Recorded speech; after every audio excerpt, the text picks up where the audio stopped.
Welcome back to Great Day, Connecticut. Well, time management is certainly one of the most essential skills for all the moms and parents out there trying to keep everything running, right? Absolutely. But how do they do it? We're talking with author and personal growth strategist Florence Ann Romano to get some practical tips. Good morning to you. Thanks so much for being with us.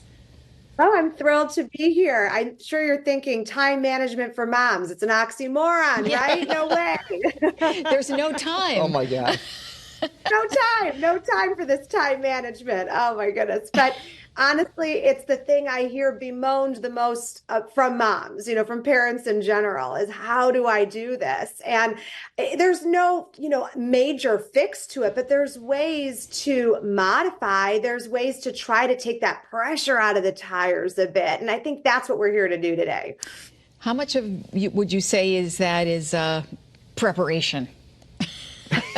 Preparation really is everything in life, right? We can kind of handle anything as long as we have the runway to do it. But writing things down, that tends to be a really good way to process things, but also be able to visually prepare again to see what needs to be done. We're all kind of visual learners, I would say, most of the time. Some of my girlfriends lately have said, oh my gosh, for Christmas, I got this Google Calendar that I can see like right there, and we can add everything in it and the kids can use it and they love it to look at the screen and touch the screen. And I'm just laughing thinking this is what makes adults happy today, is seeing their day on a Google Calendar in front of them for the family. And I think, you know what, but that is taking air out of the tires. That is helping you prepare, and it's also involving your kids in the process too.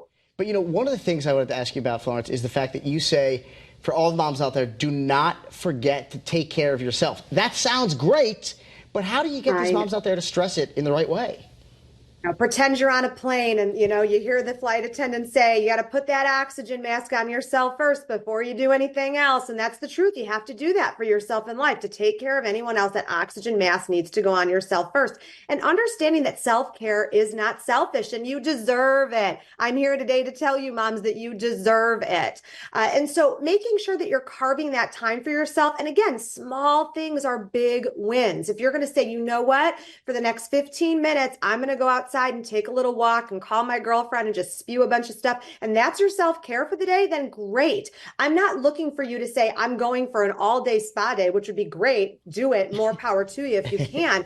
Just find the places that you can do that are going to fill you up, because it's not about the big gestures most of the time. It's the small things that lead to big results. And a lot of that, I think, and this is a great tip that I see here that you gave us, is learning how to say no. Right? Oh, no, so difficult. I'm a recovering people pleaser, as I like to say, probably doing that my whole life. We're all doing that because you don't want to disappoint people. But saying no, that's creating a boundary for yourself and for others. And boundaries, it's always a dirty word to people. They're like, I'm not going to say that. I'm offending someone. You get defensive. But boundaries are there to protect all parties. And saying no is part of that. And saying no also, too, to all the extracurriculars you have going on with your kids. Maybe you're not going to soccer practice tonight because you can skip that one. You're going to have a cozy movie night because you all need a little rest. You can say no to lots of different things in your life. Just understand where the priorities are and that you are in charge of your family. No, that can be such a powerful word, right? Well, I also have to say, though, you mentioned setting boundaries, but you also really stressed that the routine is going to be the key for so many moms out there. Setting that and keeping to it.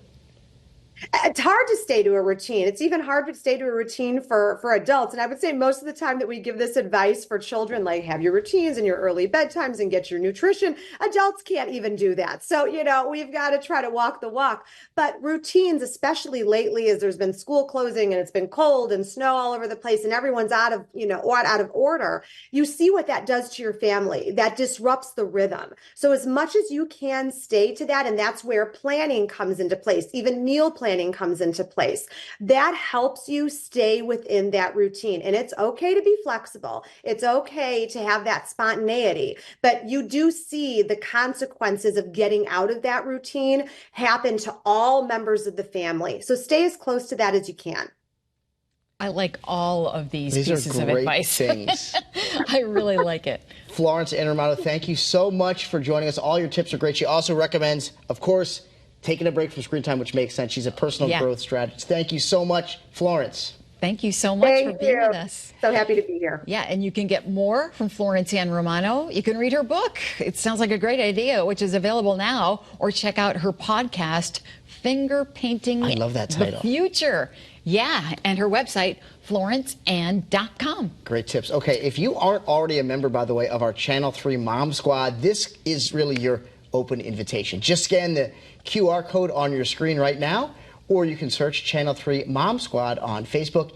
It's a great resource by moms, for moms here in Connecticut. It really is awesome. Yep, moms got to stick together. Absolutely.